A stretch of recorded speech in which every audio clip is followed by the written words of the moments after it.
This is Defenders on TV Podcast Industries. We're back with Daredevil Born Again, Episode 4, Sic Semper Systema. When I was a boy, I learned by watching my father how to shake a man's hand, how to know when someone intends to cheat you. I learned the power of persuasion, how to move men's minds or break their bodies. But forgiveness,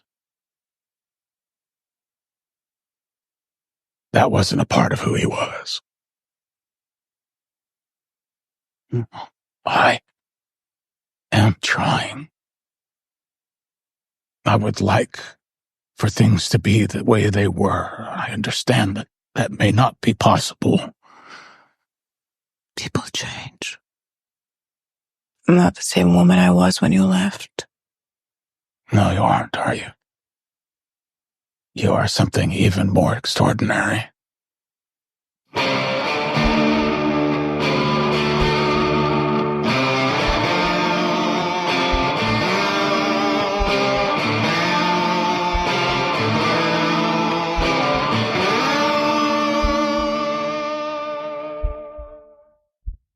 Welcome back, fellow Defenders, to Defenders on TV Podcast Industries. We're talking about Daredevil Born Again, Episode 4, Sic Semper Systema. Happy St. Patrick's Day. I'm one of your hosts, Derek. Hello there, fellow Defenders. I am one of your bunged up hosts, John.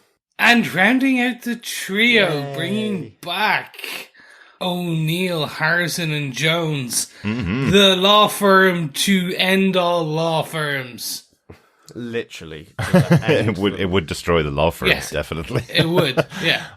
It would end everything. Our actual avocados at law are back together again to cover another series of Daredevil. That's awesome to have you back, Chris. Absolutely. And the week of St. Patrick's Week, which is pretty cool. Yes, diddly eye, Toro, and sure you won't get me Lucky Charms. There we go. It's out of the way. It's done.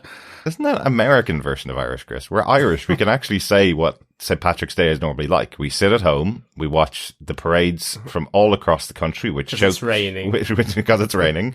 We may have a drink, but usually we're working the next day, so we don't do that either. No, we may have a drink and usually end up having 10, even though we are working. Maybe. When I was younger, but usually the day before, or when I was a boy, as Wilson Fisk would say. Maybe. But the night before St. Patrick's Day is usually the night you go out drinking. On St. Patrick's Day, it's usually just watching parades from all across the country, and the parades consists of usually kids celebrating their momentous sporting achievements, which is the funniest thing when you're watching 100 parades where every single parade is, and the local kids celebrate their sporting achievements. Yes. If the snakes attack, we have an army of little 10-year-olds who have been doing karate since they were 8, ready to karate chop. Now, who knows? Maybe in the future one of them may get blinded by some radioactive goo and go on to be a man standing on top of a rooftop swinging some billy clubs in the middle of the night. That would be pretty cool. Yeah, it would be pretty cool. But the real reason why I do mention St. Patrick's Day and the fact that all three of us are here, I just wanted to call back to the days when Daredevil, I think it was season 2, came out. This month, came out in March, and we sat on St. Patrick's Day recording our podcast about the first 3 episodes because it was released on St. Patrick's Day here. So our whole day was actually spent watching and recording episodes of Daredevil, which was kind of exciting, especially because the episode opened with the Irish gang in New York. So that was kind of fun as well. So, I remember that. See, memories, reminiscence. And for once, I do have a reason to talk about stuff not related to Daredevil. For once. But yes, welcome back to our fellow Defenders. We are going to talk about the 4th episode of Daredevil Born Again. Chris, just quickly, because you haven't been here for the first 3 episodes of Daredevil, what are you thinking about the show being back? How are you feeling it's managed that sequel, I guess, to the original Daredevil Netflix series?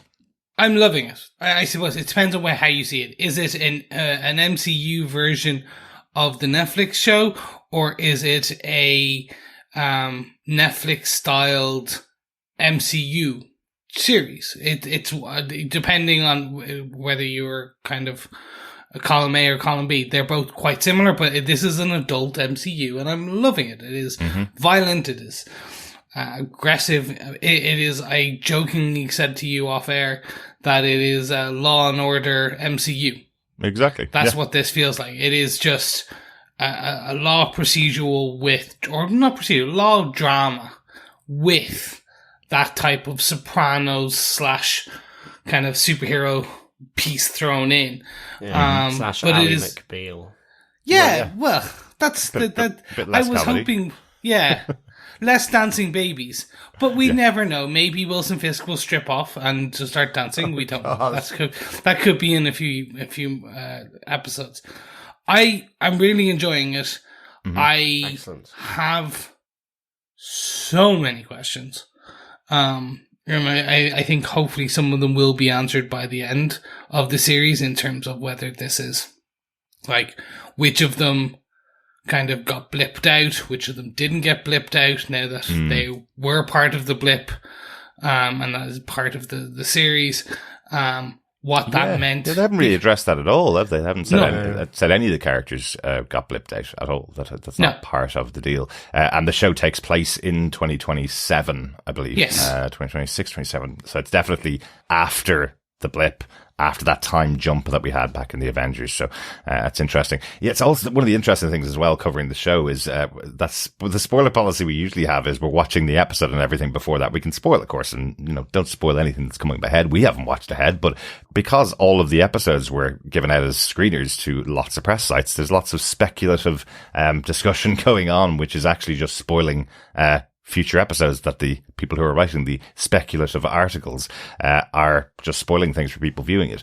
In the past, we used to watch it on Netflix be 6 or 7 weeks behind everybody. So when we had speculation, it was usually wrong and everybody knew it because they'd watched the episodes ahead. Now we're trying not to spoil anything. And articles that are out there are just casually spoiling things that they shouldn't know or shouldn't be revealing, which is really frustrating. It's even one of the major characters in the show. One of the things we will talk about a little bit later on, but one of the major characters in the show has had no real introduction at all.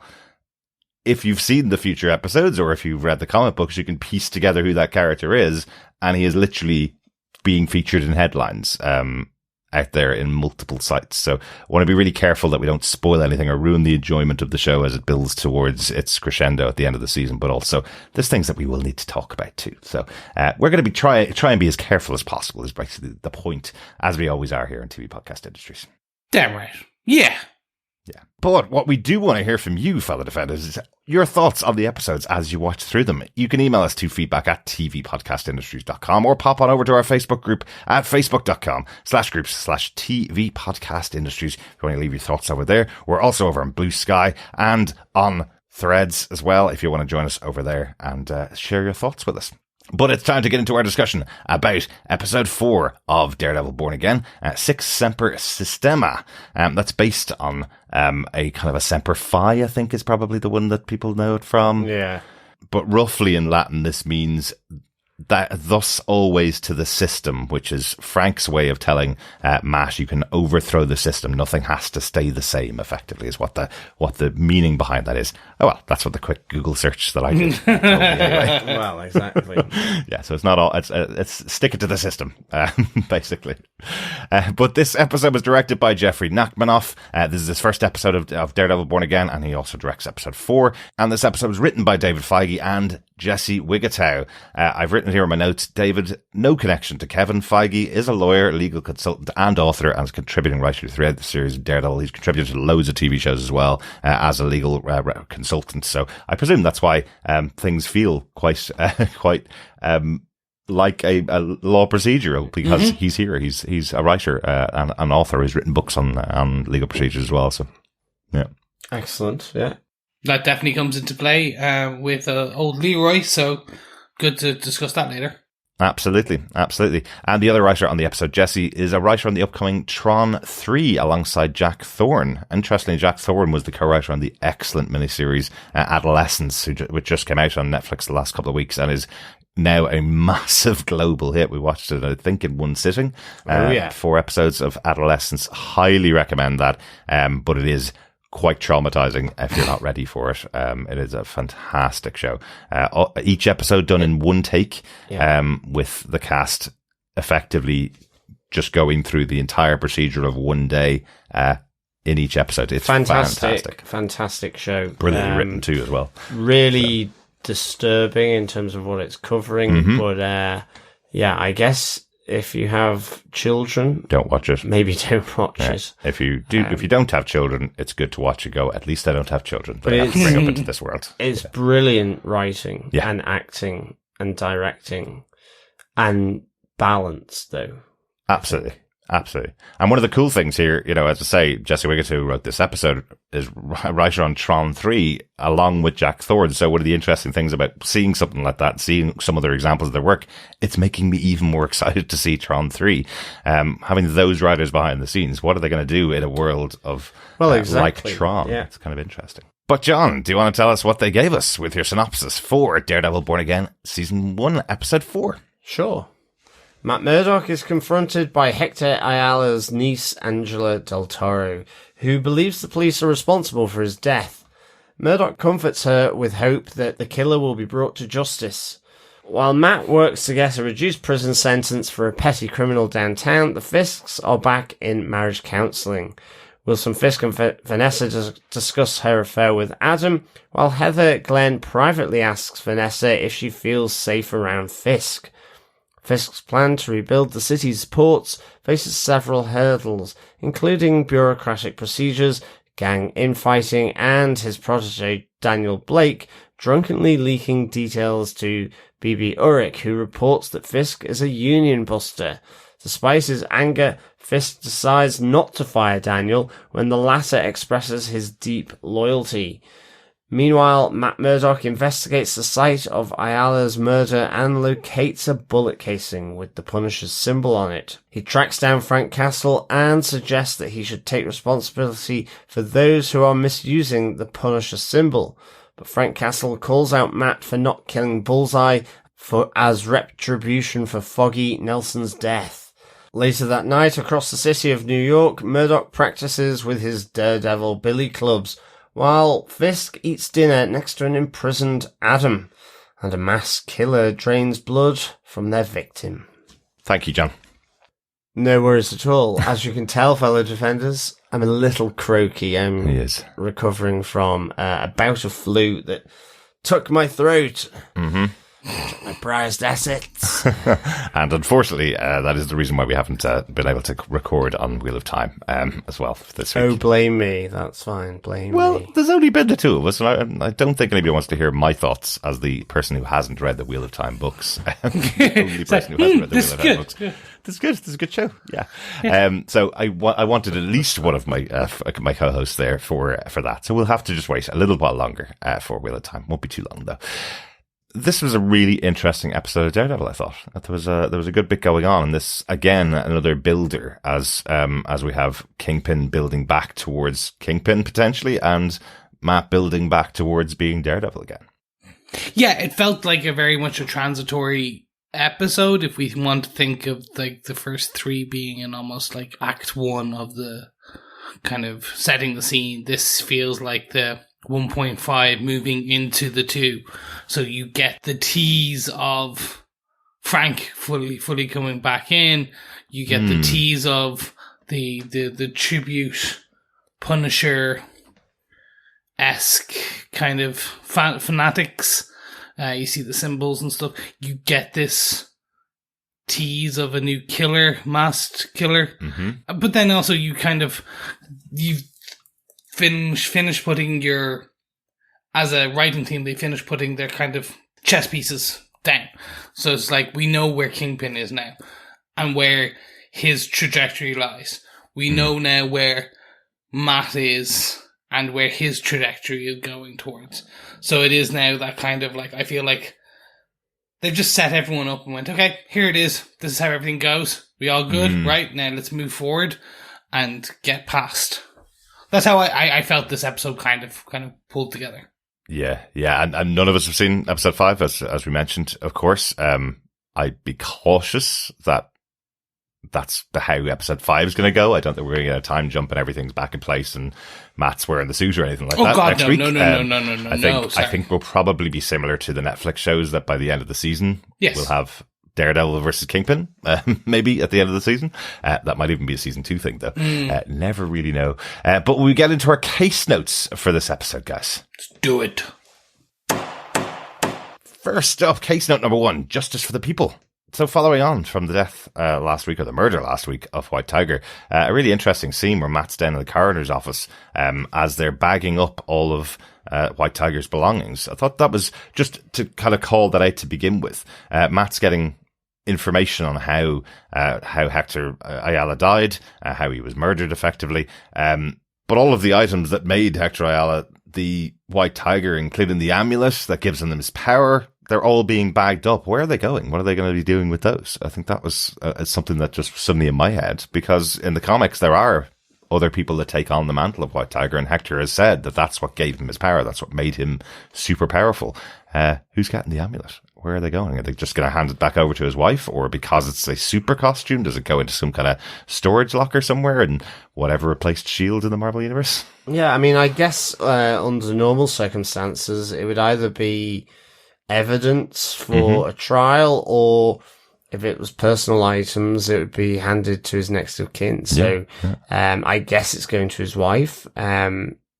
There's no active investigation around this, hence why Daredevil is going out there, but that's all on the basis of Angela. I mean, I think it's really interesting in this episode that you have that lingering injustice coming from the previous episode with Hector. Not in the sense that his injustice wasn't at the hands of the justice system, but it was, I guess, someone in society believed they were more right to do what they did than, a court of his peers. Exactly. Which is basically anarchy. Yeah. So you have this anarchical injustice happening on the streets, which is called out, or structural injustice, because it's called out by Angela that you have, it's a bit of both to some extent, but that because she's angry, she says nobody has done anything, as he was just Hector from the Heights, and they were all cops. It's that butting up against the system, up against the structures. But equally, there are within this anarchical group of cops that are all praise, Frank Castle. Even though it's like the cult of Castle, it's a mutation of it that even Frank doesn't, believe. Yeah. And so, it's chaos in that sense. And at the same time, you have the full weight. It is this sort of imbalance. Then the other kind of example is Leroy, that you have, with his petty crime, but ultimately having some really good dialogue, and the discussions between him and Daredevil, and with the court registrar, as well in this episode. So again, all these injustices of people who have from previous, but then also the small little case that Daredevil has received here from his partner McDuffie. Yeah, absolutely. It's a really interesting case that Matt has, because it's such a simple one and can be really throwaway, except for the conversation that happens between Leroy and Matt, which I just thought was really interesting. How about yourself, Chris, on these moments that are pushing Matt back to becoming the fighter for the justice of the people of New York? What do you think about those scenes? I'm really enjoying this. So the fact that Hector's niece basically collects the belongings and challenges Matt, I like that. It's not really a spoiler, I suppose, that in the comic books that she inherits that mantle and does take up the mantle in the comic books. She's one of the future White Tigers, So again, potential for the fact that she could be one of the young Avengers. Maybe we have seen many young teens across the series. So again, just giving that possibility in the future. The law aspect for these few scenes is what I really enjoyed a lot of in this episode, which is like when you have this the injustice and that has befallen Hector, and you can see, like, it's for the viewer, it's obvious that there is this cult of Castle, as you say, that there is this graffiti that they have flashed up 3 or 4 times with a variation of Punisher's logo with a blue line in it. So very much hearkening to Real World, the blue line, the American flag, which had the blue line in it when all cops' lives matter. When they did that, this is a variation of a graffiti version of the Punisher's version of that. So what we will see, and I'm assuming here, is because Punisher does bring it up later, it's like those fanatics. It is cops who take on that vigilante Punisher style approach. Yeah. Mm-hmm. It's interesting. I don't want to spoil anything from my comic book knowledge, but interestingly, the graffiti is not connected to the police officers. I'll say that. Okay, interesting. Cool. There you go. Yeah. Yeah. I made assumptions there. Cool. So I can say, because they were in the White Tiger Point, I can say that outside the club where BB and Daniel go and get drunk till really late in the morning, when you see them going outside, there's a new piece of graffiti artwork outside the club for the White Tiger saying Vigilante Justice underneath it, and it is tagged with the name Muse underneath as the artist of that graffiti. Believe that's the graffiti that's been all over the city. Yeah, cool. you see that as well, because it's not just that art tag on the wall outside the club, but you see the other ones that have been, I think, at the end of the episode. So there's the Kingpin one, but also then the Punisher as well. Triggered written across his head. Yes. But it's really sort of lingered on to I guess make that point. Yeah. For sure. It's the thing going on in the background when we as the audience are watching what's happening with Wilson Fisk and with Matt Murdock, the thing that's building in the background in New York. Okay. Yeah, and I think the interesting thing around Leroy's and you know, Chris, you're talking about the police officers that whilst Matt's trying to is going back and forwards to try and get Leroy's wishes, you know, so that he only has probation, or he believes he's innocent. Like, I do like the thing that Leroy says, that they're happy to send me to prison, which is 5 more times more expensive than feeding me. Yes. Because effectively what you kind of realize is he's homeless, hungry, and is just trying to get some food to survive. I think this, we talked about it last episode because there was a piece of feedback, you know, questioning it. One character that should have come back from the Daredevil original seasons or the Defenders original seasons was Turk Barrett, this character that was always the guy that was arrested by the cops and the guy that was always being hit by the Defenders to get their information. Wouldn't it have been pretty cool? I love this actor here that plays Leroy, but wouldn't it have been pretty cool if this was Turk Barrett's moment? That once again, Matt has to come in and defend Turk Barrett after all of these times that he's collected him. What you see with Leroy is he's got this rap sheet of 20 different crimes over the last couple of months, couple of years that will always perpetually make him go back to prison for whatever crime he breaks. If he speaks too loud in a quiet zone in a library, he's probably going to get 30 days in prison. And his argument here is exactly as you say, John. His argument here is putting me in prison for 1 day costs more than it does to feed me.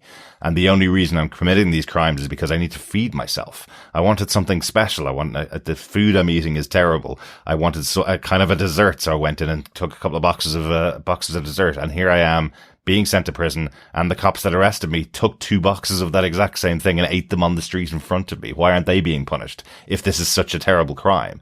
Yeah. And it's just that moment with Matt where he's going, okay, now I kind of get why you're saying reduce the expected sentence down to 0, because there's no justification for that kind of cost. But the precursor to this is him saying, I'm innocent. You know, it's not me.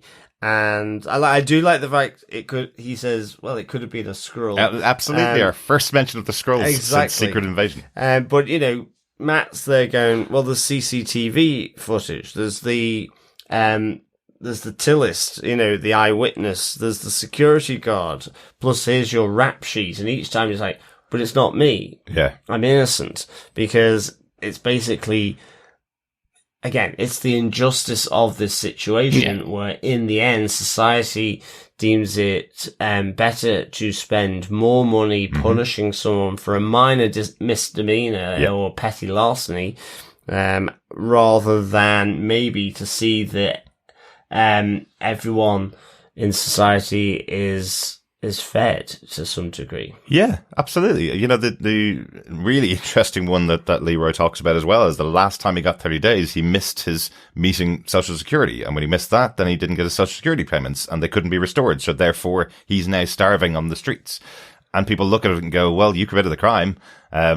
Do the time. It's like, it's way more punishment than people think it is. 30 days in prison means you miss out on everything. And, getting a job is even more difficult if you have any kind of criminal record. So Leroy in these moments here is challenging the system. He's challenging those central concepts that people seem to have when they don't look beyond it and don't look at the people behind it. And that comes into play on Wilson Fisk's side as well, later on, which I think is really interesting. So while Matt's running up against all of these basic precedences that everybody tells him it's just the case. It's just the system. It's just how it all works. He's being challenged by people around him. That's the person that Matt is negotiating with is kind of telling him, look, last time he got 30, how about we give him 35 this time? And Matt is about to take it. He's kind of going, well, it will always go up. Why would it ever go down? Apart from Leroy's explanation that it should never have been 30 days in the first place anyway, because it's way too costly to punish the crime that's happening, right? It's supposed to be a proportional punishment for the crime, right? How can it be proportional if it's only, for $10 worth of groceries he's getting, the city's paying thousands and thousands of dollars per day to lock him up behind bars. In Rikers, of all things. In Rikers Island, yes. Yeah.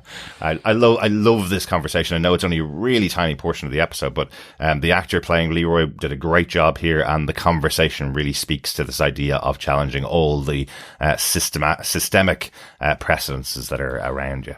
And I mean, the other interesting thing in it here is, as Matt is going about this business, he does bump into Officer Powell. He does. In court, and it gets a little fruity. Mm-hmm. But really from this meeting, you see Matt trying to really make the assertion that, well, you didn't like the judgment of the court, so you decided to take it into your own hands. But interestingly, you get this very stable heartbeat from Officer Powell, suggesting he's not done it, and talking about, well,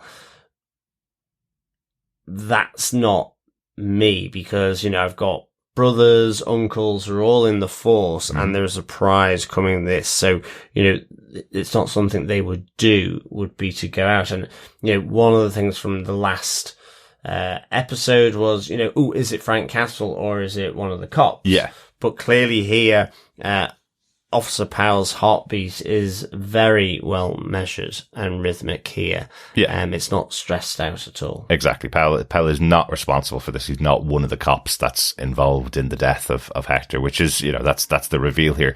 I don't think of the writing it helped very much when he then did threaten Matt with all of his cop family coming down on him really hard. Well, yeah. I don't think that really helped, but Matt can tell through his super abilities effectively that he's not lying about not being involved in Hector's death, which stops. Yeah. But it just doesn't clear the cult of it doesn't clear the Punisher cults, the fanatics. It just says Powell isn't. Well, no, he said I didn't do it. He said he didn't kill Hector. Doesn't say that he wasn't part of that cult or part of this group that's shaking down CIs and didn't do anything dirty. Like, it's just that he didn't kill Hector, because that's not what he would do. But his actual line is he said he didn't know anything about it. So yes, sorry, yes. I think that's what what Matt hears, he doesn't know anything about the death of Hector, anything further about it. So I don't think we're going to be going back to Officer Powell to get more information about these other guys. I don't think so. No. I think he's aware of the group because the guy that was with him when they went to shake down the witness had the tattoo on his wrist, and then one of the guys in the courtroom had the neck tattoo of the Punisher. So he's probably aware of the group, but I don't think Powell is involved or sent them out to kill Hector. It was a decision of this group, I guess. So we'll probably learn more about them as the season goes on. That enough for Justice of the People at the beginning? I think so. I think we can go on to our case note number 2. Marriage counselling for the Fisks. Unless somebody can think of a more exciting term. No, they're at it again on the sofa. Yeah. That's much better. Actually, I should have just said that. The Fisks are at it again on the sofa. Yes. But not as we know it. There's some really interesting movements in here. And, I feel like this is going to be the overarching way we'll deal with Wilson and Vanessa as the series progresses. But there's just some interesting movements in here. We talked about it last time where they were having these pre-conversations before Heather came in about business, but not really talking about business. Here, they're still kind of protecting the criminal side of what they're talking about. But she does get them to share about Adam, the person that Vanessa slept with while Wilson was away, while he was dealing with Maya, and while he was recovering from his injury. So he's been away for quite a long time, and she felt that he was never coming back. So had another relationship. Question: when he was a quote unquote away, so you said it was when he was with Maya. Was it that when he was shot in the eye and under the anesthetic and he was in hospital, or yes? Both. Does it also read that he was blipped? No. Okay, so it was when he basically got shot by Maya in Hawkeye, and then went underground to the hospital and disappeared, and she took over. Okay. That's our understanding, because Vanessa said back in, I think, episode 1, she was by his bedside, and then one day he was gone. So it was after he was shot, and then he went off to confront Maya.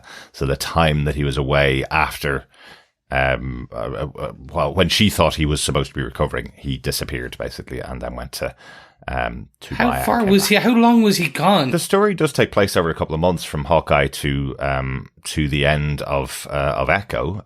Remember that opening scene is directly after the end of Hawkeye, and then there's a time jump while she goes on the run for a few months. Yeah, and then she arrives back home in her with her family in Echo. So if I remember it rightly, there's a couple of months. It might even be up to a year. I think we were speculating it's about 8 or 9 months, if I remember. Yeah.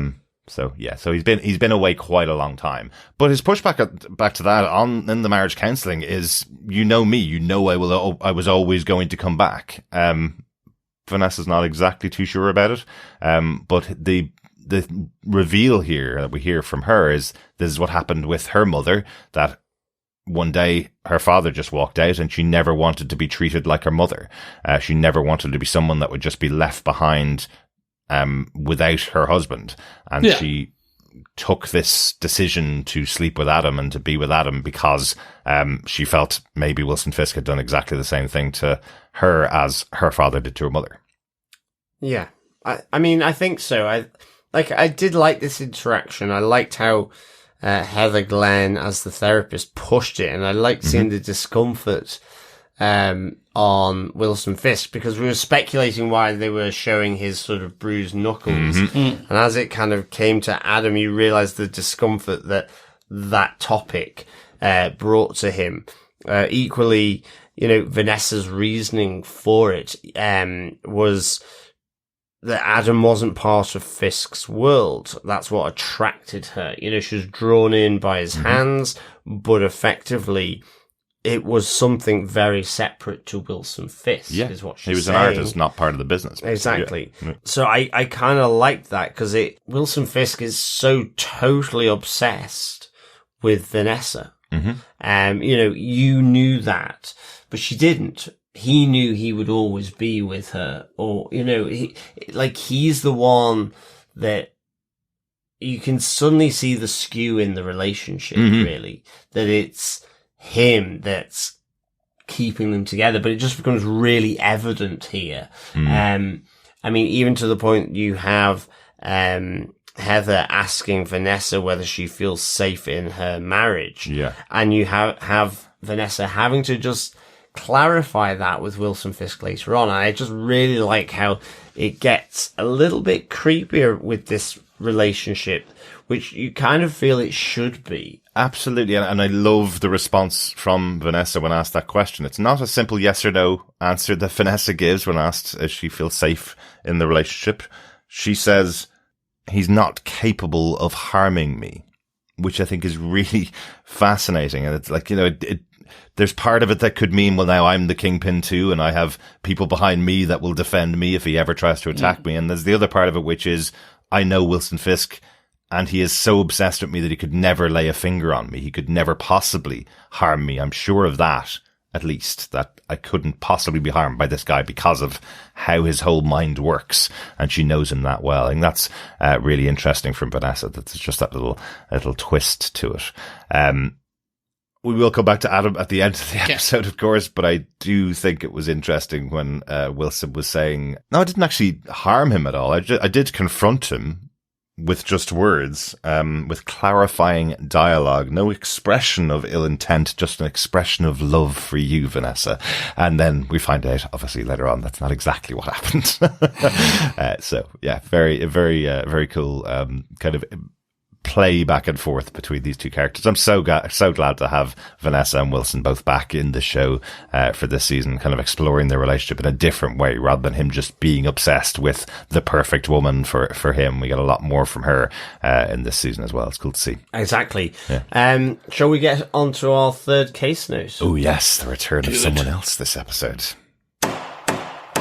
One batch, two batch. Welcome back, Frank Castle. Indeed. Yeah. Bienvenue, Frank Castle. Absolutely.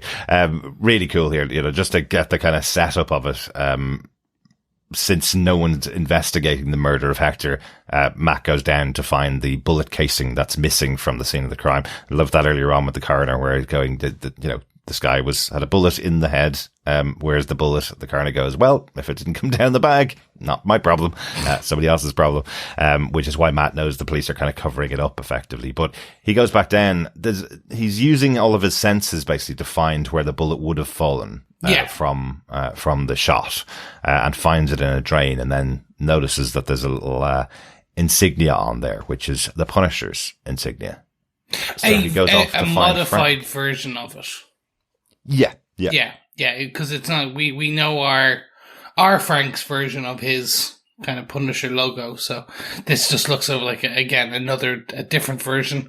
And I have to say, how they're depicting, it's not a rain of fire, as we used to get or commented on in the Netflix. The world, they're showing the focus on the ears and the sounds and bringing the shots in and out of focus. Mm-hmm. It's such a unique way of showing it, and it really does kind of just almost highlight how he does it. If you like, and again, Charlie Cox is amazing at that head cock. Yeah. Just the slight head cock of I'm listening to this thing. You're right. He's so good in this role. And, he's been doing this at conventions for years, as well as the time he was on Daredevil. So he's just slipped right back into this role. Really cool to see it. Yeah, I must say, I thought that was all cool. That whole, finding the bullet casing through all the sounds of the little bottle rolling down and what have you. I have to say, for some reason, because of the opening with seeing the masked killer and the body in the subway, for some reason I just expected his hand to be grabbed by I don't know, the victim or something, or someone trying to escape or whatever, for some reason when he stuck his hand down that drain. Everyone floats down here to me. Yeah, exactly. Like Pennywise the Clown just coming in and grabbing him there. Yeah. Yeah, the drains are going to become important, I guess. If it was Gotham, I'd be saying it'd be Killer Croc. Oh, without a doubt. But then he goes and locates Frank Castle. I had no idea where he was going because we didn't see the etching on the bullet at that point. It's only when he arrives at Frank. I had no idea where he was going. I knew that Frank Castle was going to appear in this episode before I saw it, but I was kind of wondering, is he going to go down to his actual underground basement, and then, you know, there's a secret hideout where he keeps all of his Daredevil gear, and that's where he was going to go and change into it, and now he's going to go out and on the streets as Daredevil. But no, he finds Frank Castle in hiding, fully bearded, back to his Daredevil season 2 appearance, or maybe his season 1 of the Punisher appearance, fully bearded out, locking himself down, but you still see he's got his clue board, or his bullet point board behind him. So obviously tracking down some people, even though the whole conversation between Matt and Frank is about, you know, maybe you need to do some good out here in the world. Well, the way my throat is, I sound a bit more Frank Castle. A little bit more Frank Castle. Yeah. I did like the fact he called Daredevil Red. Absolutely, yeah. So good. Yeah. For me, it's such a unique thing seeing him there. He's like a building supervisor living down the bottom of a building in the basement, and essentially just down as with all those weapons and stuff. He's definitely still doing his Punisher days. So it'd be interesting. We do know that there is. It's not really a spoiler. So because they have publicly said it, that there is a Punisher kind of premiere Marvel Selects it's like special being made and written again, and John Bernthal is directly involved in that. So we mentioned last week he's co-writing it, which is kind of cool. Yeah. So I say this is his murder board behind that we see behind him is definitely going to be one that's going to like, oh, okay, whose face is that?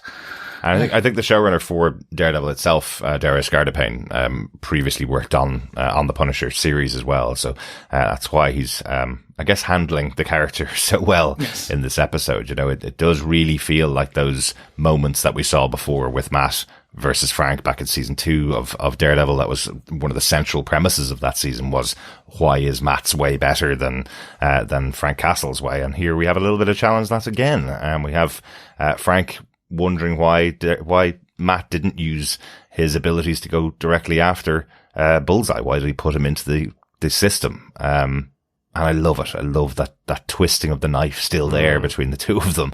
Why didn't you just kill him? And then it'd be over. And just like Foggy, he'd never be back again. And Matt going, no, that's not my way. I put him in there. He got life. He will never walk out of that prison again. We'll never see him again. He's in the system.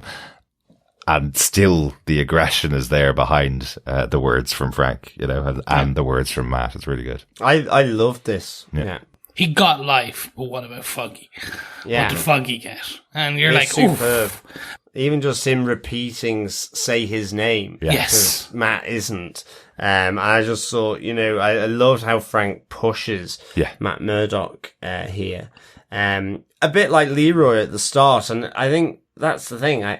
It's interesting. There's challenges to Matt, whether it's been Karen from episode 1, you know, through to here, and I kind of like them, you know, small and large, close, absolutely, and personal or otherwise.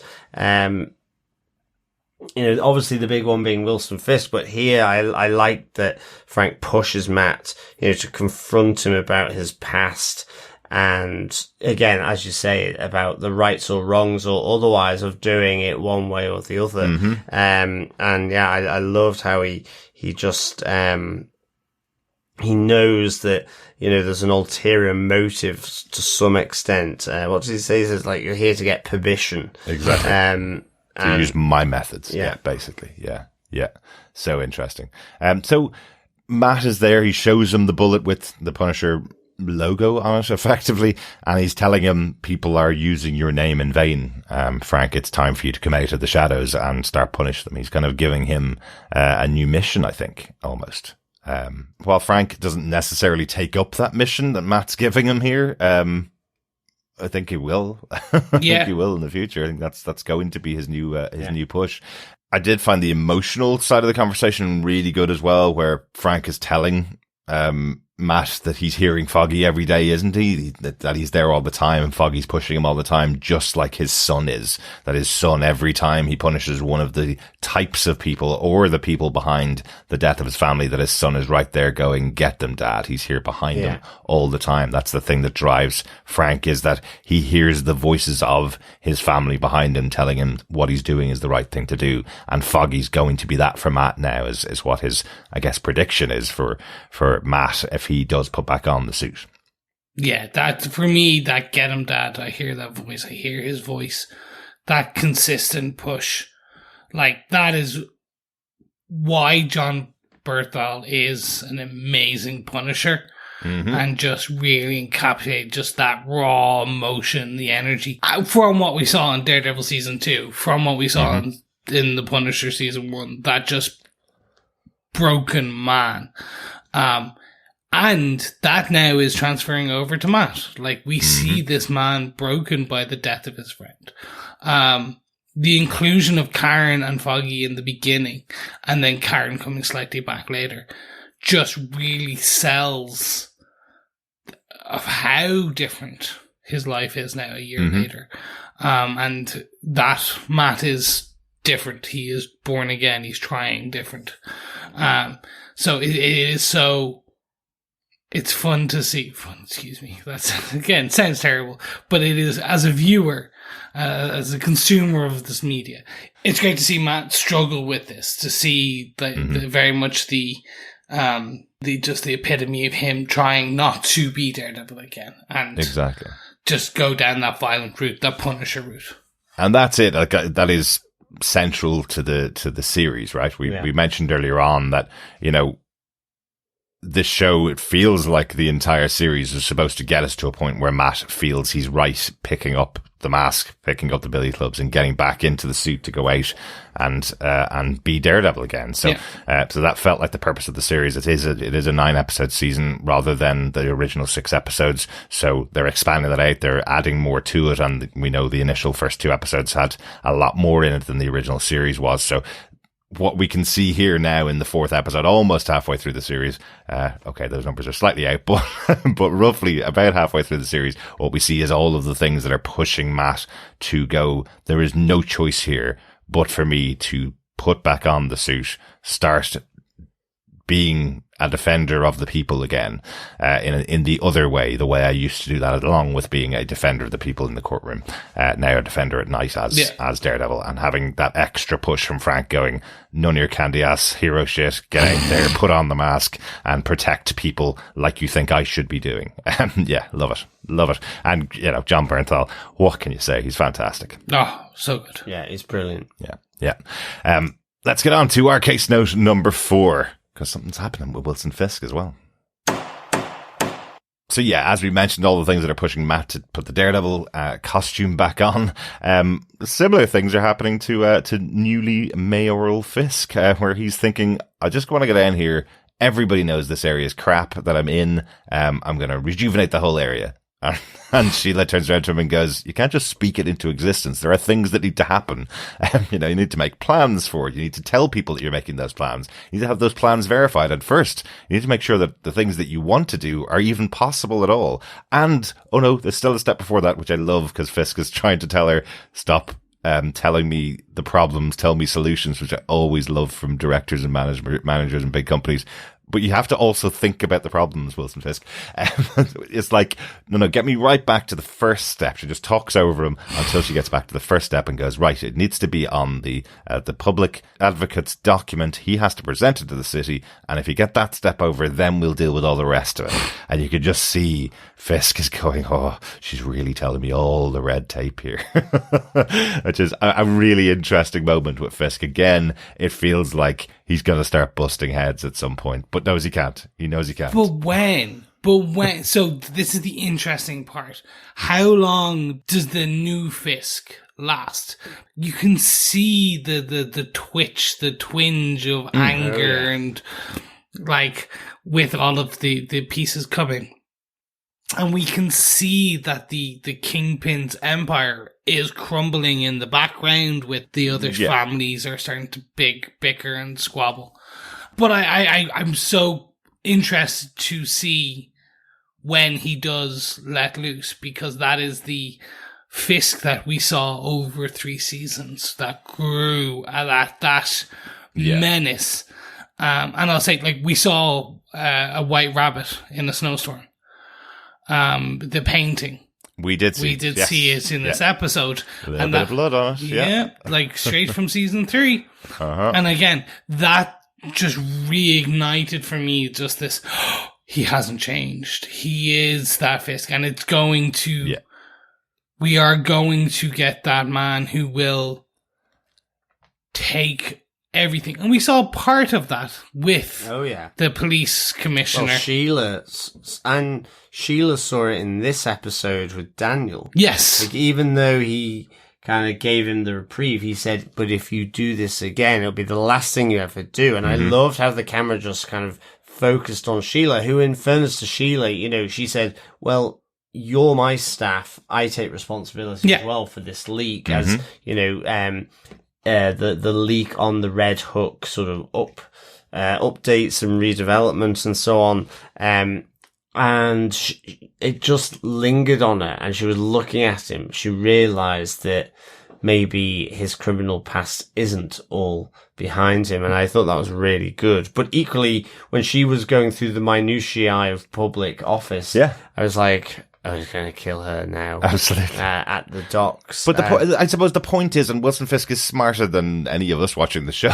Wilson Fisk is the smart guy in the room. He knows it's the end of Mayor Fisk. It's the end of his mayoral race if he crushes one person's head, right? That's the simple fact is he can't crush people's heads, right? In public. So him keeping Adam in his prison cell, that is his little outlet for the kingpin side of him, for that gruesome person we saw for those 3 seasons. He's keeping it together. And comic book version of Wilson Fisk kept it together for quite a long time. He didn't do anything that could cause problems, and that was with all the eyes of everybody in the city on him. And I suppose what makes the character of Sheila really interesting, played by Sabrina Guerrero, as we mentioned, she's doing a brilliant job. Just the kind of things she's saying and the lines she has in this episode is, I was here before you. I will be here long after both of you. She knows everything that Wilson Fisk does. She knows all the rumors that he was the kingpin of crime. She knows exactly the kind of person he is. She knows how to manage that for long enough until his term ends and somebody else comes in to take over the term. But she just occasionally sees flashes of that guy that she could be terrified of. But I don't think we're going to get a moment where Wilson gets angry at a situation that he's in and kills somebody. I think he's going to try and manage all of that to make sure that doesn't happen. I think the only time he's going to have a release is going to be on someone like Adam, or maybe on Daredevil in the future. That's kind of it. I don't think he's going to slip. Take that pizza bet. I take that pizza bet, because I think the whole point is that he is going to be, he'll reignite and take his 2 personas, and you'll have the Mayor Fisk and Kingpin Fisk both in one go, with Vanessa by his side in both. And essentially you'll have him getting stuff done as a mayor, being I think also being Kingpin, and kind of like the very comic book like storylines that we would have got, where he was both at the same time, and he was that. And I think that's also the Born Again subtitle is not just for Daredevil, it is for Kingpin. Both of them will take up their mantles by the end of this season, and both of them will be both the Kingpin and Daredevil and Fisk and Matt Murdock. Both of them will take that dual identity, because it's the only way then it's who they are, if you want to call it that. Yeah, I mean, I think I kind of think that as well. I'm thinking he's gonna, it's almost Two-Face type thing for the MCU. I think it's also laid down in the diner at the start, but I kind of think the same kind of thing. I think he'll be able to keep them separate. I do feel as though Sheila might not last his term. She might be the one he lashes out at. Yeah, and it'll be covered up in that sense. Yeah. I do think as well that I found immense humour in all of this, because oh my god, I think when she was like saying, "Well, we need to start small," and Daniel chips in, well, is that going to be our next campaign? Absolutely. But there was just, but even From just Fisk will fix it to we'll start small. But even just her rattling off the different procedures and processes, and I was like, oh my goodness, this sounds like where I work. I mean, it literally... It is every government office, yeah, absolutely. Well, it's any big bureaucracy you've got, and it's just like... there's reasons for it, but it's kind of layered on. But I think... Oh, but it's also just the stuff that she's making him do instead of the stuff he wants to do. Like, he set up this meeting with with one of the unions, effectively, to start this ball rolling. That all fell apart. We'll talk about that in 1 second. But the actual stuff that Sheila's got him doing is going to a primary school, a lower grade school, I guess, and hearing kids sing, "We built this city with rock and roll," completely off key. And I love a little behind the scenes fact from the director who said the kids could sing too well, so they had to get extra kids in to sing so badly to make it sound so much worse. Yeah, that's excellent. So that Wilson Fisk could have a horrible moment where he's going, "Oh God, I have to get out of here right now." And then he's shuttled off to the next place, which is the Latvian embassy, and they're singing "We built the city with rock and roll" in Latvian at him. He's going, "Why am I even here?" "Oh, they gave you an extra 3% in the local area. You wouldn't have won that local area if you didn't get their vote. They were really important in the vote, at least." All of that stuff doesn't matter to Wilson Fisk. He's trying to make a change. We mentioned in the first episode, even the guidance that Sheila's saying, "Oh, it polls really well if Vanessa's standing by your side when you're on TV." That doesn't matter to Wilson Fisk. He's not trying to get re-elected in 5 years' time. That's not his modus operandi. His modus operandi is fixing the things he needs to fix in the city and getting things done. That's what he believes anyway, and that's what he's telling everybody around him. If he spends all of his days going to primary schools and going to embassies to hear them sing the same song at him in different ways, he's never going to get anything done. And they bump away the only meeting that he was actually interested in, which was the union meeting, because of little Daniel. Oh dear, Daniel. That man will... so they are making a joke on the MAGA socialites, and it is very much just a rip on American politics at the moment, right? That is what they're kind of... They're drawing inspiration from. I would say so, yeah. Yes, but as we talked about earlier on in the season, Chris, I know you haven't been here for the episodes. As we mentioned, this show was written years before. This was supposed to be a joke on the fact that Donald Trump had been president many years ago without any expectation that he would be president now. And now we have and now we have it reflecting directly onto actual headlines, and actually the headlines that are out there they couldn't have made up on this show. But Daniel going out, getting drunk with BB Urick. So they have a much closer relationship than we thought they had. Yeah. We know that the last time she got a meeting with Wilson Fisk was because they were at the nightclub the previous time. So, there's just a moment with Daniel where he goes, "I've got to get up at 8 o'clock in the morning, so I really need to go home now." And then BB's like, "Oh, no, stay around. We've got loads more than that to go." And he goes, No, I have to go home. He's making me work early. And then we find out he was still out till 4 a.m. That was 4 a.m. that he's saying to them, "I basically got to go to work in roughly 3 hours or 2 hours time. I've got to get up and get ready for work." And she's trying to make him stay. I love that little conversation of him being so proud for the person that he works for turns into BB's headline that he's going to bust the unions. Now that's a massive thing in New York. If you come in and you're the mayor of New York and say you're going to bust the unions, that will take you down quicker than saying you're going to clean up the cops, basically. So he's just dealt with the NYPD in some way, and now Wilson Fisk may have to deal with the unions, all because of a drunken moment with Daniel. But his apology when he takes blame for it, I thought was absolutely hilarious. When it goes from, "Look, I know you're going to fire me, but I'll always support you. I'll always have my vote. I'll always do everything I can to keep Wilson Fisk as mayor of our city." And then he goes further and further, and he's like, "I'm really sorry because it was a really drunken moment." Well, actually, there was ketamine involved as well. and Wilson Fisk going, you probably need to stop right there. Are you trying to talk yourself out of a job now? When he's just giving it back to him. That was really good. For me, the Daniel character, the sycophant style, I don't enjoy, but I think that's why he's written that way. Yeah, exactly. I think that's he is written to be that foil that you don't like. So, well done to the writers. Exactly. You've achieved your goal. So the reason, also very quickly going back to why I think Kingpin might be Kingpin again, is because I think at a certain point we'll see David and Fisk do something, and David will back Fisk in front of his boss, and I think, and it will go, well, it's your word against ours. Mm-hmm. That's it. So, like, again, like hurting someone. I do have one quick question before we move on to the next case note. Mm-hmm. Why is he doing the docks and not Hell's Kitchen?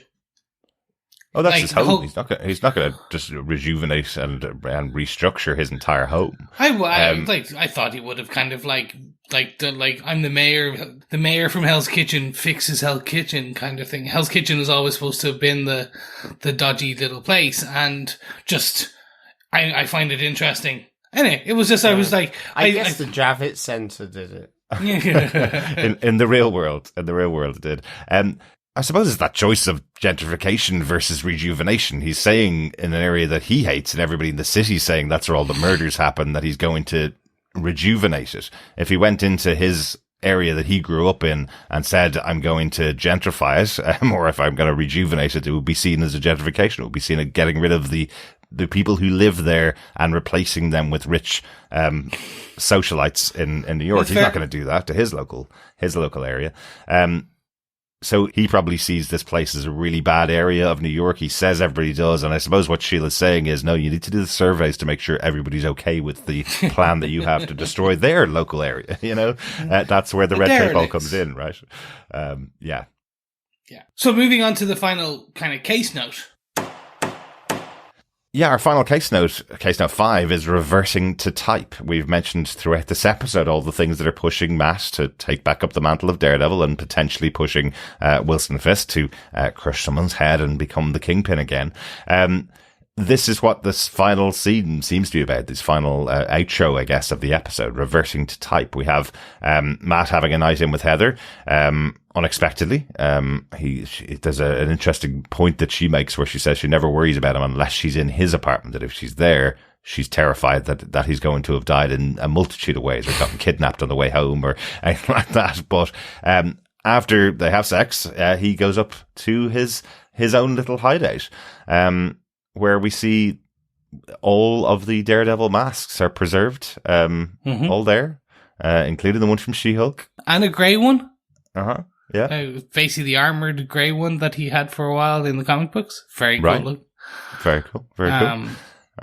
We have the mask that he took off at the start of the season without one of the horns gone. That's there as well. And he reaches for his billy clubs and goes out and starts training again. So Matt, after that conversation with Frank, after everything that's happened with Hector and the conversation with Leroy, looks like he's at least starting the path back to Daredevil. Yeah, so I suppose there's two ways to take this. So I watched this with my partner, and she took it one way and I took it the other. Okay. So she took it as that, which is he's training to kind of essentially just kind of build up his muscle memory to get back out there into the field, which is one way. The other is that he's just blowing off steam. Yeah, it's like essentially we saw that anger and frustration and fear and everything bubble to the surface with his confrontation and conversation with Frank. So part of it is also just kind of like they say a boxer will get in the ring and go 5 rounds when he's stressed. Yeah. So, and he'll go punch a bag. So this is essentially Matt going to punch a bag. It's him throwing his billy clubs around on the roof. Yeah. So I suppose there's two ways. Both are right now until we see where the likelihood it is him picking it up to train again to become a thing, because it is that Born Again. Well, absolutely. It is the name of it. Yeah. And we did see him up on the roof earlier on in the episode as well. So potentially he does this quite regularly. You're right. That may not have been the first time he went into the room and picked up his billy clubs and started messing them about. There's also, maybe he's just preparing in case the attack comes. Maybe he just keeps himself at that peak physical fitness in case he does have to become Daredevil again. So it's part of that. It's just keeping it up, keeping that training up, I guess. It's been a year, but he's still certainly able to handle that billy club like he was beforehand. So yeah, it was cool though seeing all the masks. Wasn't Loved it? that. Yeah. No, was awesome. And then on Kingpin's side, as you mentioned, he's keeping... It was great seeing all the prisons. his many... Also, that pasta with the sausage. Yeah.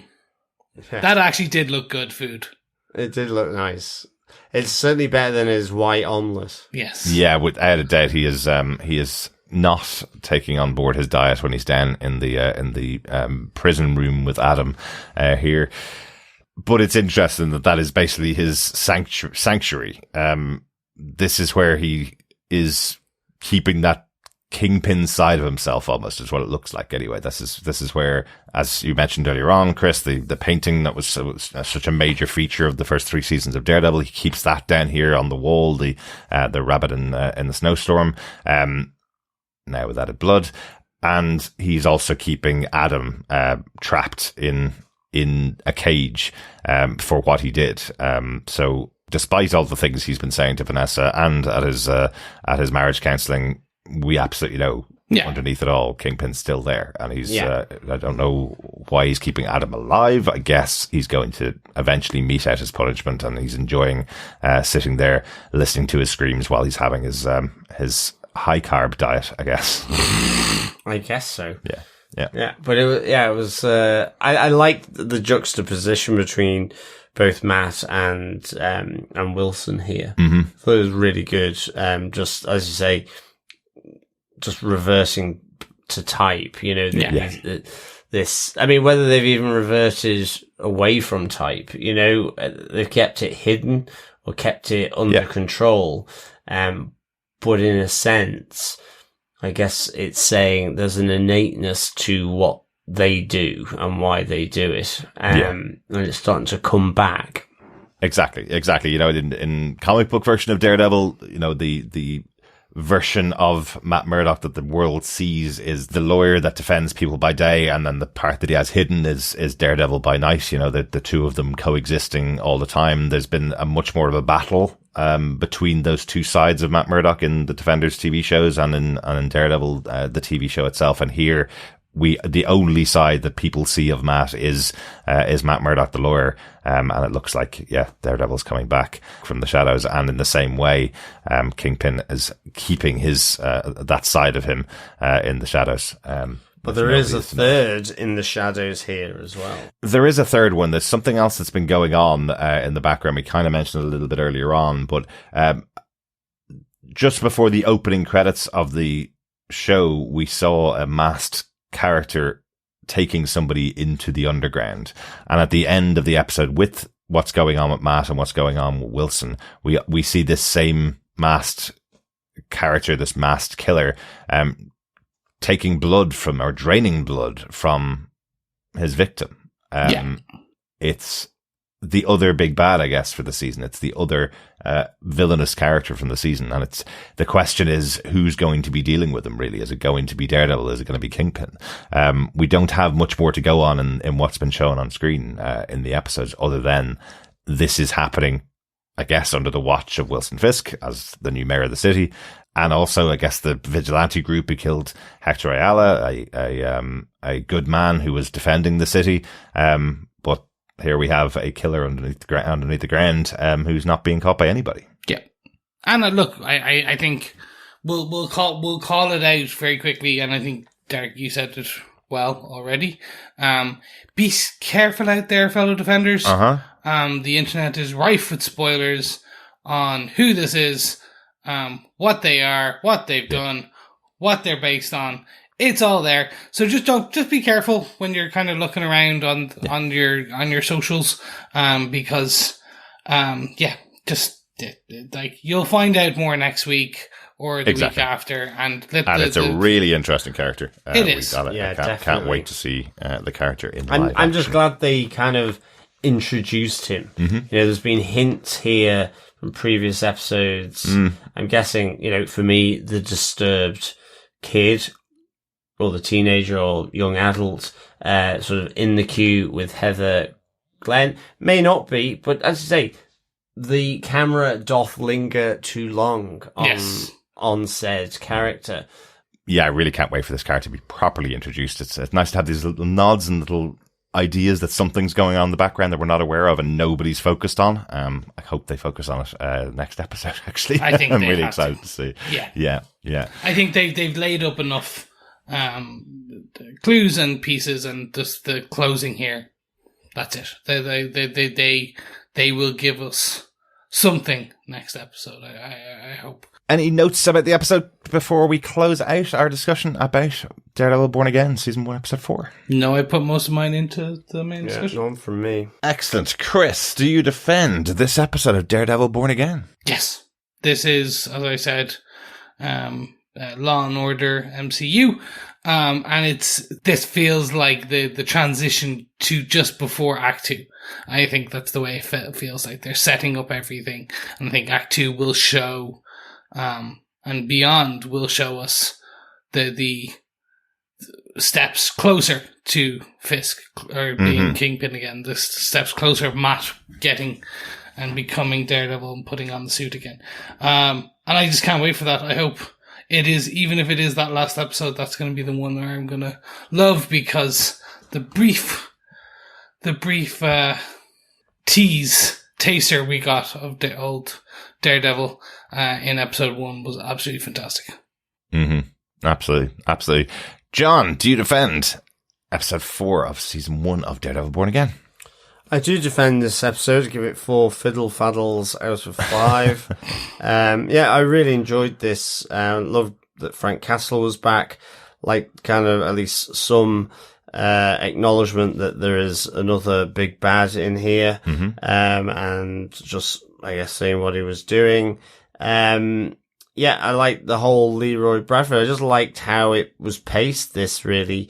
And just how, the show is reflecting two people off on one another, and you have that here with Matt and Wilson Fisk. So yeah, absolutely, really enjoyed this episode. Definitely defend it. 4 fiddle faddles out of 5 for me.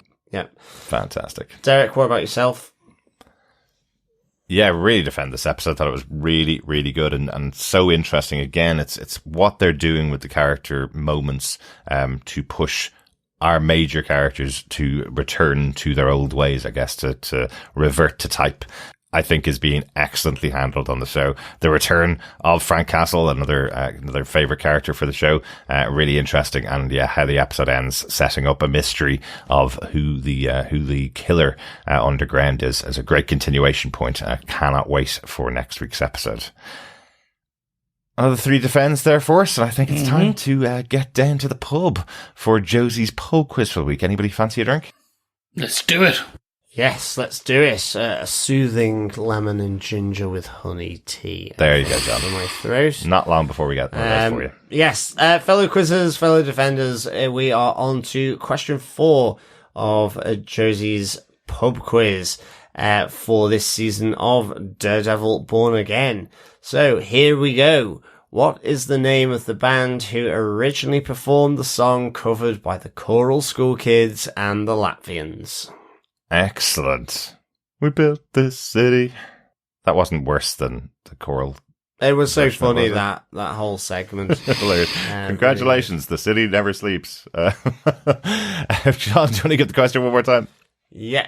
What is the name of the band who originally performed the song covered by the Choral School Kids and the Latvians? Such talent from the kids, as Wilson Fisk would say. I love it. I love that he said that, and then that's all he could possibly say, and then repeated it again. Get me out of this room. Get me out of this room now. Don't want to be here. Fantastic. That's the 4th question of 9. Put those together with the other answers, and at the end of the season, email us to feedback@tvpodcastindustries.com with your answers. Correct answers, hopefully, and you could be in with a chance of getting your hands on some Daredevil Born Again goodies. But now, it's time to get over to our feedback section. First up, we have an email in from Meryl Smith, who says, "Greetings again, fellow skull shirt wearing enthusiasts. I was recently listening to one of your own Gotham podcast episodes, and it got me thinking that maybe you guys bring back an oldie from those good old days when you highlight a character that may or may not appear past the episode they're in. I'd like to shoot out the actress who played the niece of the White Tiger. She gave a good performance, and from what I know, I think that she may later take on the mantle of White Tiger. Yep. Next, I want to put a spotlight on the person that Matt is representing. Pretty raw, phenomenal stuff. Lastly, the person in the court, while at the same time flirting with Matt, or at least that was my perception of the scene. There was great charisma between the two of them, and as always from Charlie Cox. Fisk proving that some leopards can't change their spots by not killing Adam, just keeping him hostage and torturing him, like any normal person would. Still rooting for him and Vanessa to work things out. Lastly, let's be frank, Frank Castle that is. So good to have John Bernthal back on the screen, and with Charlie Cox, their scene together was just everything that I ever wanted from this show when I heard it was coming back. The morality, the complex emotions, the pontificating of ethical dilemmas, and getting Matt to open up about insert ringtone saying foggy. So good. Hope to see more of the two of them together in the future. 5 men working through their marriage via hostage torture, Frank Castle therapy sessions, and hints that the devil will return with an almost training montage. Out of 5 for me. Fantastic, Merle. Love it. It was great to see the two of them back on screen together, wasn't it? It was. It really was. Yeah, definitely. Lovely stuff, Merrill. Thanks. And should we bring back that thing from Gotham where we used to highlight the guest stars of the week? I think with Gotham it worked really well because we had 22 episodes and it used to come up at the start and say guest starring, and we knew they're likely not going to be coming back. Because all episodes of Daredevil come out and have been out, we don't know who's going to appear in just one scene in one episode and who's going to be really important for the season. So we highlight them and go, oh, Hector Ayala was absolutely amazing, and suddenly he's got 3 full episodes. So it's a bit less easy as it was back in the days of Gotham. But you're absolutely right. Those are 3 great characters to highlight from this episode. Really enjoyed them. Yes. Thanks, Meryl. Thanks, Meryl. Yeah, thanks, Meryl. We also got an email from Coffee and Vodka with this to say, greetings, fellow doom-dawning defenders. Latvia, Laferia, tomato. Looks like Kang's officially baked out of the loaf. I can see a lot of people loving the show. Most, actually. The quality, production, the slow build, the continued lawyer-centric bent, and, in particular, a lot of people gushing over Frank and Matt's intense heart-to-heart. And it really is of high quality. But it also feels as legally distinct as they had set out to make it. It's crisp rather than visceral, clean rather than grimy, and new despite the few legacy characters rather than familiar. As good as it may be, all I can say is 3 down and 3 to go for the Bean Counter episodes 2 to 7. Before we leave Born Again Season 1 behind and continue the Daredevil Season 4 episodes 1, 8 and 9. Although I hope we'll see some old school style out of the replaced team within the next 3. We'll see Time, Tide and a Billy Club. Leaving this on a positive note, that killer at the end seems like a potential great villain. 1.5 adamant incarcerations, frank discussions, and training days out of 5. Peace and take care, Coffee and Vodka. Thanks, Coffee and Vodka. Yes, I agree. This is very, well, first of all, yes, Latvia, Latverio, tomato. Technically, it would be more tomato, something that resembles a tomato in the Marvel fictional universe. Yes. So one is a real place, one is not. Maybe. A tomato, yes, a tomato. And or will they just make Doom from Latvia? Because it sounds similar. I don't think they will. No, I don't they think can't. they will. They can't do that. But we'll find out because he will be in First Steps later this year. Well, actually, yeah, we know Doom is from where's Robert Downey Jr. from? LA? Yeah. Yeah, so we know Doom's from LA. Yeah. That's or a confirmed. Version of Doom, a multiversal version of Doom. Absolutely. I'm sorry you're not enjoying the show as much as most people. Coffee and Vodka. I hope the behind the scenes stuff isn't really affecting it, and I'm not seeing the cracks as much as I was expecting to see. I know there's a more simplistic story behind it of Matt goes through a court case and he learns something from the person he's defending. I know there's that, and I know there's a little bit of that simplistic stuff going on in Wilson Fisk's story, but I do think overall it's hanging together quite well for me, 4 episodes in for the show, of what they wanted to deliver by the end of it. They refilmed so much stuff and had the new showrunner on board for such a long time that I hope it doesn't continue to impact your enjoyment of what they're delivering here. I am enjoying it myself personally. Yeah, I'm with you on that. Again, I think you can see every now and again one of the original scenes versus not, and literally the only reason you can tell even is like you said, one is kind of, and I suppose that's not, most people wouldn't even see it. It's the fact that we know, as from behind the scenes stuff, that like of what some of the original episodes were. But I think overall, this is, I think personally, a great edit, and almost a third of it is brand new. So like in my case, nearly a half. It's fine. Nearly. Great stuff. Thanks, Coffee and Vodka, for your thoughts. Yeah, thanks, Coffee and Vodka. Also, we got some feedback from Victor Von Doom, who says, "Greetings, Defenders. This was another hit episode for me. I enjoyed hard-hitting drama here, except for Fisk's full day. I laughed out loud at the school scene. The look on his face and demeanour reminds me of recitals I sat through. I felt the Frank versus Red and Leroy versus Matt scenes were electric, social commentary, but still very entertaining. I see Angela has some aging up to do before following her Tio's footsteps. I see Daniel continues to fail upwards, but BB could derail his plans. As usual, the trash talk between Powell and Matt escalates, with Matt running the verbal smackdown and feeling Frank has his number. The late scene with Matt ascending to his stash and Fisk descending to the torture chamber is a strong portent of what is to come. Lastly, will the character in the subway have the same powers as the comics? Excelsior. Victor Cherry Von Doom. P.S. Does Adam keep his hands after this episode? Probably not, because the paintings were gorgeous, according to Vanessa. And Unless Wilson wants him to paint with the stubs that he leaves behind. Or is he going down the Hannibal route? And those sausages were made out of his toes. Or his fingers. Yeah. Could be. Toes, Chris. Toes aren't the things on your hands. No, but he starts with the toes, because we already saw Adam still had his fingers at that point. I know, but the question for Victor was, is he going to lose his hands? And for some reason he went for his toes. He could have easily just said those were his hands or his fingers. Oh, well, anyway.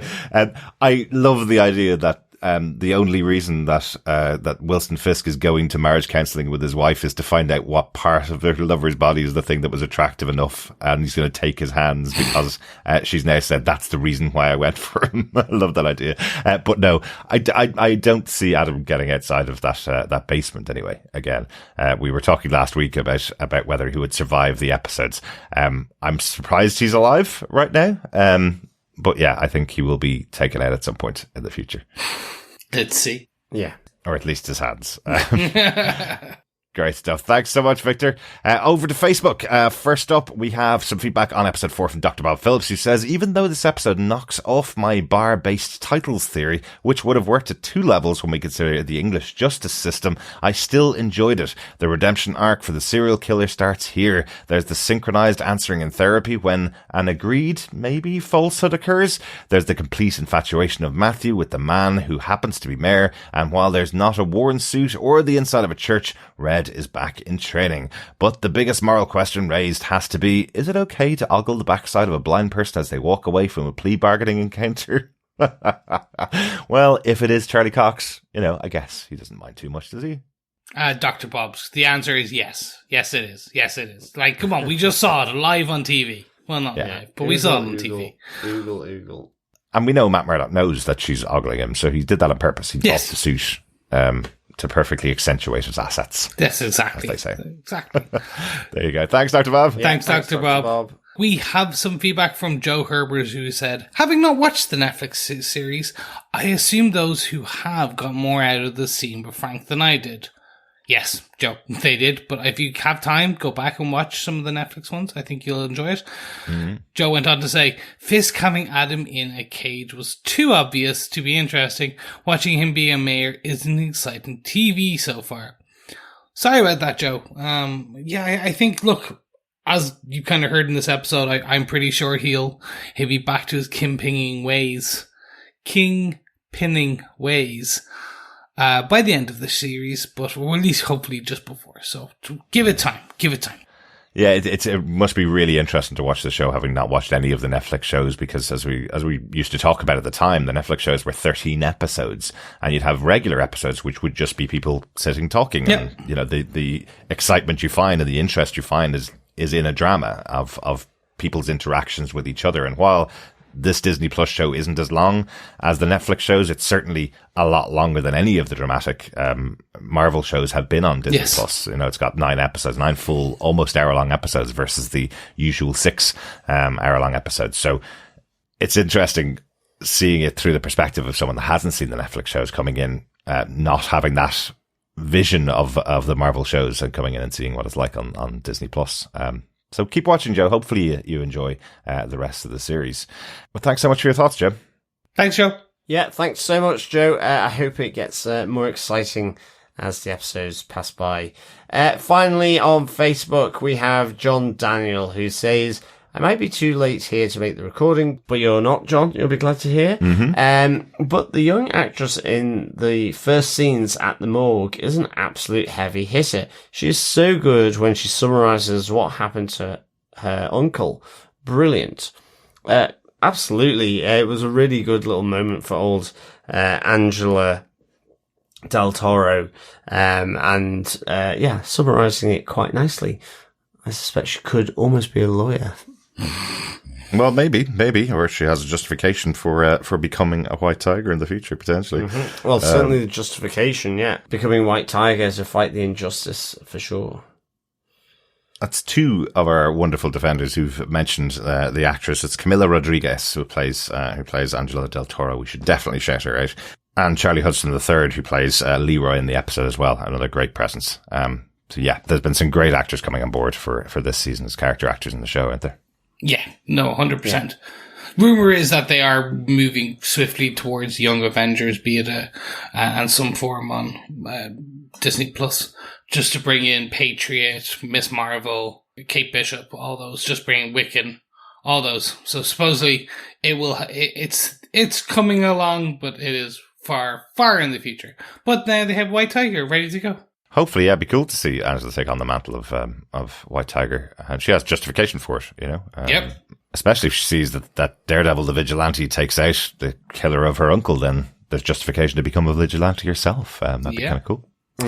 Fantastic. Thank you so much, everybody, for your feedback for this episode. Again, if you want to get in contact with us, you can email us to feedback@tvpodcastindustries.com, or of course, pop on over to our Facebook group at facebook.com/groups/TV Podcast Industries. We have a spoiler post up there every week for the episodes as they're released, and we'd love to hear your thoughts. We will be back next week with our chat about Daredevil Born Again, episode 5. We're also hoping to begin our podcast about the Wheel of Time soon.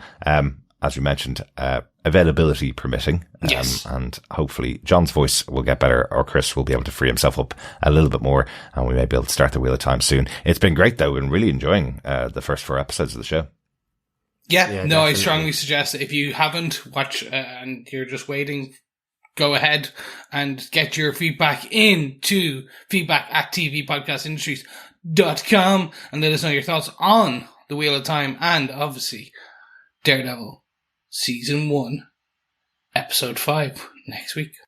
Absolutely. But if you're looking for something else from TV Podcast Industries, we have just finished our coverage of Invincible Season 3. So pop it over there, watch Invincible Season 3 on Prime Video. It's been great fun. And then you can hear myself and Chris wax lyrical about it for over the course of those 9 episodes. It was great fun. That was great. I love that show. Very good. But thanks so much, everybody, for joining us, and thanks for all your thoughts. Yes, thank you so much. We will speak to you again soon, and hopefully sooner than Frank and or Matt have the last talk. Yes, thank you so much, fellow defenders, for joining us. Till next time, keep watching, keep listening, and of course, keep defending. Bye. Bye. Bye.